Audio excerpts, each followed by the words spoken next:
সকাল থেকেই শুধু কালো কালো মেঘে আকাশ ঢেকে আছে, কিন্তু মাটিতে একটা ফোঁটাও বৃষ্টি পড়ছে না। আর মা এদিকে রান্নাঘরে কাজ শুরু করে দিয়েছে, ভেন্ডি ভাজা করছিল। ভেন্ডি ভাজা আমার বেশ ভালো লাগে, তবে এর মধ্যে একটুখানি পেঁয়াজ দিয়ে করলে না আরও বেশি ভালো লাগে। মায়ের কাছে আসার পর থেকে তো বেলা 9:30-10টার আগে আমি চোখই খুলতে পারছি না ঘুম থেকে।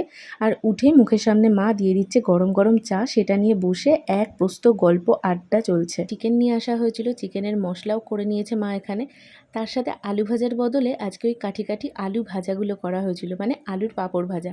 চিকেনের কালারটা দেখেছো?